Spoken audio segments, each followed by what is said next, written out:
Case over 60 years old has finally come to a close. The person who murdered Mary Theresa Simpson in 1964 has been identified in a news conference today with the Elmira Police Department. 18 News reporter Elmira shares more on the killer and how forensic science was used to identify him. On a Sunday evening in March 1964, a 12-year-old girl was kidnapped while walking home from a family visit in Elmira, New York. The man responsible for what happened to her next wasn't a suspect investigators somehow overlooked, wasn't a lead that went cold, and wasn't a name detectives once considered and let slip away. For the next 62 years, he was never inside the case file at all. How do you solve a murder when the person you're looking for has never even appeared on your list of suspects? For days. That's how long it took before the search ended in the woods off Combs Hill Road, where a missing child investigation became something far more devastating. For nearly 62 years after that, the man responsible had a name. Somewhere in that same city, he went about an ordinary life, working, raising a family of his own, greeted by neighbors who probably waved to him in the morning and never imagined what he was hiding. Meanwhile, investigators searched for him inside thousands of pages of reports, witness statements, and interviews, and they never found him because the one name they needed was never there to begin with. Stick around, because by the end of this story, you'll understand why this investigation took nearly 62 years to solve, and why detectives were searching for a man whose name had never appeared in the case file once. It would take a piece of evidence smaller than a grain of rice, a laboratory built specifically for cases everyone else thought were impossible, a family tree assembled one branch at a time from people who had no idea they were related to a murderer, and finally, the opening of a grave. That's what it took to identify the man who had been hiding in plain sight for more than 6 decades. This case involves the murder of a child. Please take that into account before continuing, and take care of yourself while watching. Welcome back to Missing Hour. Let me know in the comments what city or country you're watching from. And to everyone who's already subscribed, shared an episode, or left a comment on a previous case, thank you, genuinely. This channel only reaches more people because you keep passing these stories along. Her name was Mary Theresa Simpson. She was 12 years old, and she lived in Elmira, New York, a working-class city in the state's southern tier. Her parents, Ellsworth and Rose Simpson, had separated the year before, in May of 1963, and by March of 1964, Mary was living with her father while staying close with relatives across the city. She had an older sister, Linda, an older brother, and an older half-brother. Linda would later describe her as shy around strangers, but full of energy around the people she loved. Nothing about Mary's life suggested it would become one of New York's longest-running unsolved child murder cases.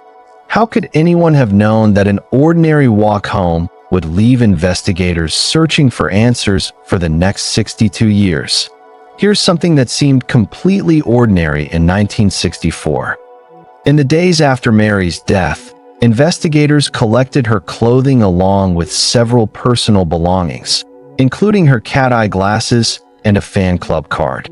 Her clothing was placed inside a freezer at the Elmira Police Department, and it stayed there for decades. Nobody in 1964 knew what DNA testing would eventually become, since as a forensic tool it simply didn't exist yet. Even so, investigators preserved the evidence anyway, hoping that one day science would be able to do what they couldn't. Think about that for a second. How many detectives spend years protecting evidence they know they can't use, simply because they believe someone in the future might be able to? No one collecting that evidence could have imagined it would still matter more than half a century later. On March 15, 1964, a Sunday, Mary spent the afternoon visiting relatives. She was last seen near the intersection of East Market and Harriet Streets, walking toward the apartment she shared with her father. Most local reporting places that sighting at around 6:30 that evening, while the FBI's own case file lists it slightly later, closer to 7 p.m. 6 decades later. Nobody has been able to settle that difference with certainty, but either way, that was the last confirmed sighting of Mary alive. When she still hadn't come home by 10:30 that night, Alfred Simpson called the police. What do you do when a 12-year-old girl simply doesn't come home? You start looking everywhere. The response was immediate. Officers checked the streets between Mary's last known location and her home. Family members contacted relatives, and neighbors joined the search, hoping someone had seen her, spoken to her, or noticed something that suddenly seemed important. Nothing turned up that first night. By the fourth day, hope was beginning to give way to something much harder to accept. Then, on March 19th, everything changed. Mary was found in a wooded area off Combs Hill Road in Southport. Here's a detail worth mentioning, because even after all these years, different sources describe her discovery slightly differently. Contemporary local reporting, along with several later accounts, says she was found by a man hiking with his 2 sons. The FBI's own case file tells it another way, stating that children playing in the area discovered her on an old logging road known locally as a secluded spot. Different accounts, but the same heartbreaking ending. On March 19th, off Combs Hill Road, for days after she disappeared, her body was found, partially concealed beneath branches, dirt, and several large stones, the heaviest weighing well over 100 pounds. The autopsy determined she had been strangled, and it also confirmed she had been sexually assaulted. In an instant, what had begun as a desperate search for a missing child became a homicide investigation. And that's where this story truly begins. Investigating a murder in 1964 meant no DNA, no national databases, no computers, and no cell phone records. Detectives canvassed Mary's neighborhood door to door, interviewed relatives, neighbors, and known offenders whose backgrounds made them worth examining, and cross-referenced handwritten statements manually, looking for anything that pointed toward a suspect. But nothing did. There was no evidence connecting Mary to anyone she knew, which pointed to a stranger, and a stranger leaves no relationship, no dispute, no motive for detectives to trace. Just physical evidence, and at the time, no way to unlock it. So investigators preserved everything, and the case kept growing around it. Hundreds of interviews over the years that followed. A case file that eventually reached roughly 6,000 pages. And still, no arrest, no charges, no name. Years later, Elmira police partnered with Russell Sage College's Criminal Investigation Resource Center to organize the case file, mapping every suspect, lead, and piece of tested evidence. The review confirmed something unexpected.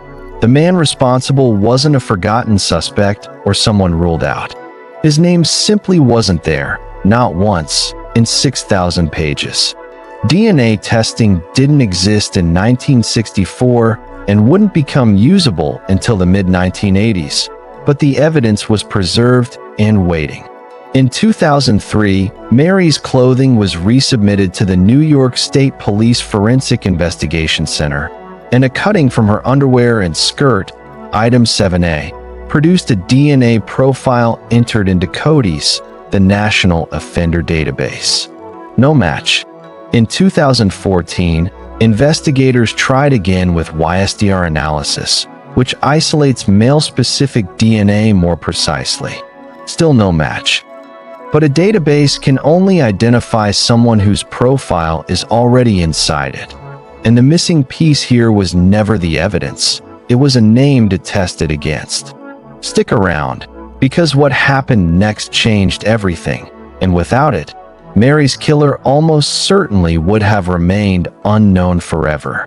The real turning point came in 2022, when Elmira police and the FBI received grant funding from Season of Justice to advance cold cases through modern testing.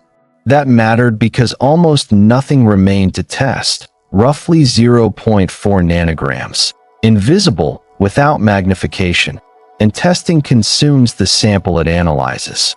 This was a single opportunity. The evidence went to Othram, a Texas lab specializing in samples too small, old, or degraded for traditional testing, and Mary's case would become the 18th in New York State solved using their technology. FBI Special Agent Kenneth Jensen shipped it in dry ice in early 2023, and an ice storm shut down the FedEx hub in Memphis, stranding the package. Jensen had FBI personnel locate it inside the closed facility and place it in a freezer until deliveries resumed, and it reached Texas intact. Analysts built a broader DNA profile and compared it against public genealogy databases, starting with distant relatives and working outward to build a family tree from birth, marriage, and census records. It took roughly 2 years, narrowing the field by age, geography, and who could plausibly have been in Elmira in March of 1964. Eventually, the search led them to a living man. He wasn't their suspect. His importance was much more specific than that. The DNA suggested he could be the biological son of the unknown man they had been searching for all these years. Investigators asked whether he would voluntarily provide a cheek swab, and he agreed. The comparison confirmed exactly what they had hoped, a paternal relationship, meaning they were one generation away from identifying the person whose DNA had remained anonymous for nearly 60 years. That trail led investigators to Alfred Raymond Murray Jr. He was born in Elmira in 1931 and had lived there for essentially his entire life. He served in the United States Army from 1951 to 1959 before returning home, where he worked as a truck driver for Mayflower Van Lines. He married, raised 3 children, and later became a grandfather. By every outward appearance, he had lived an ordinary life. He died in March of 2004. Here's what's genuinely remarkable about that discovery.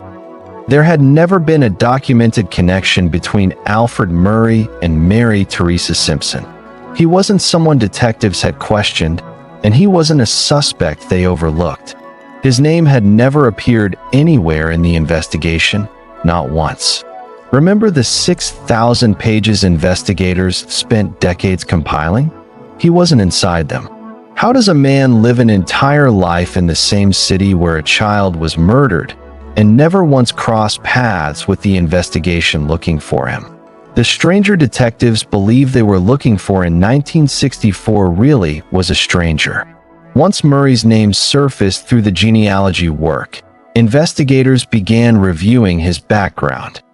According to records later cited by the National Center for Missing and Exploited Children, Murray had a documented history involving offenses against children dating back to his teenage years, and Sergeant William Goodwin would later describe it publicly as repeated criminal involvement over the course of decades.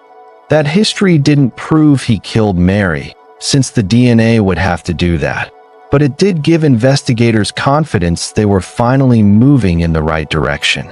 There was just one problem. Alfred Raymond Murray Jr. had been dead for more than 20 years, so the only way to obtain his DNA was to open his grave.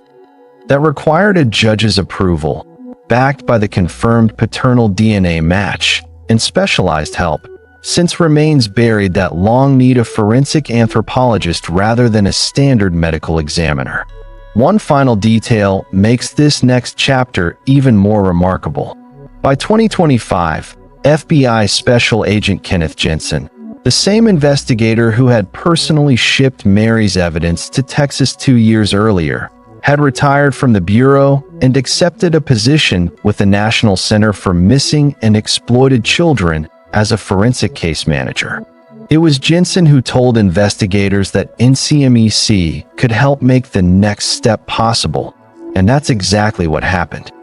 The organization agreed to provide both financial assistance and access to a board-certified forensic anthropologist, someone trained specifically to recover usable biological material from long-buried remains. With court authorization secured, Elmira police carried out the first exhumation in the department's history in November 2025, nearly 62 years after Mary disappeared. Detectives had retired. Family members had grown old. Some had died without ever knowing who was responsible. Now the investigation had arrived at a cemetery. The forensic anthropologist carefully recovered a usable sample from Alfred Raymond Murray Jr.'s remains, which was sent to the New York State Police for one final comparison against the DNA preserved from Mary's clothing all those decades earlier. Everything came down to this. If the profiles matched, the mystery that had haunted Elmira since 1964 would finally have an answer. The results came back. It was a match. Investigators later stated that the probability of an unrelated person matching that DNA profile was less than 1 in 320 billion. After nearly 62 years, they finally had their man. The result also answered a question that had frustrated investigators for decades. Why had the DNA searches in 2003 and 2014 failed? The answer was surprisingly simple. Alfred Raymond Murray Jr.'s DNA had never been entered into any law enforcement database because he had never been arrested for an offense that required it. The evidence had been accurate all along. The technology simply hadn't reached the point where it could identify someone whose DNA wasn't already on file. On February 10, 2026, investigators gathered at the Chemung County District Attorney's Office to publicly announce what generations of detectives had spent their careers trying to discover. Police Chief Kristen Thorne, Sergeant William Goodwin, representatives from the FBI, Chemung County District Attorney Whedon Wetmore, and members of Mary's family were all present. Together, they announced that Alfred Raymond Murray Jr. was the man responsible for Mary Theresa Simpson's murder. There would never be a criminal trial, and there would never be a guilty verdict in a courtroom, since Murray had died more than 20 years earlier.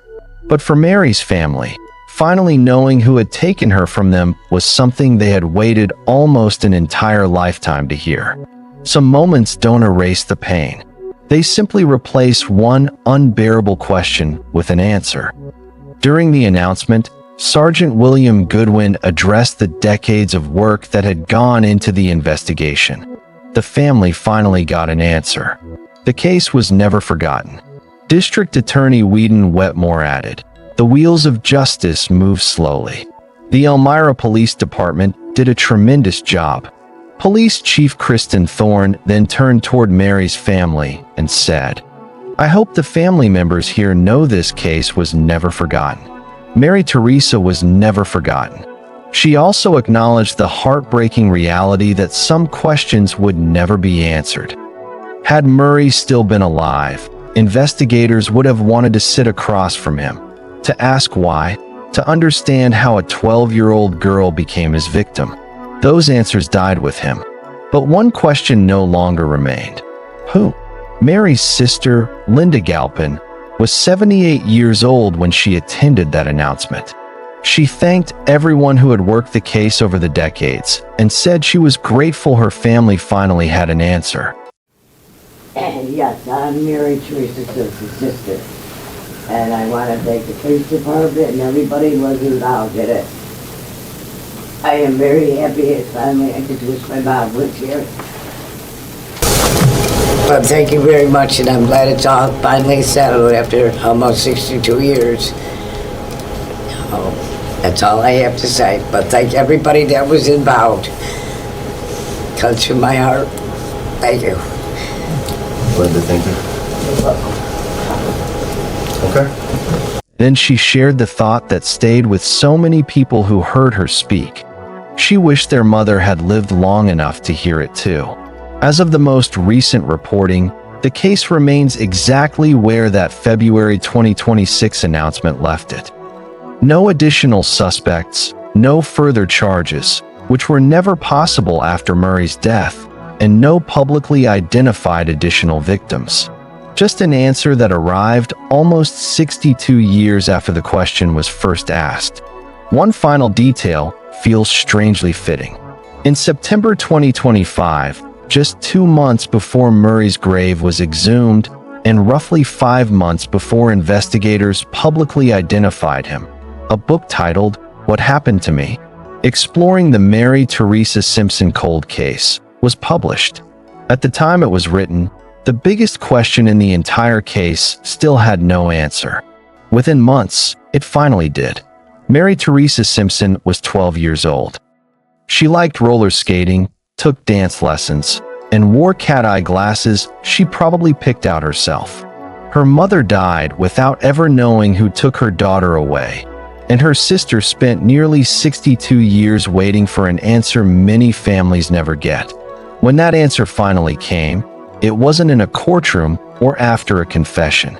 It came because generations of investigators refused to let a little girl become just another forgotten file on a shelf. Alfred Raymond Murray Jr. never had to answer for what he did or explain why. Those answers were buried with him. But one question no longer is, who took Mary Theresa Simpson? After nearly 62 years, her family finally knows. If there's one thing this case proves, it's that time doesn't erase the truth. Sometimes it simply waits for the right people and the right science to uncover it. Stay safe.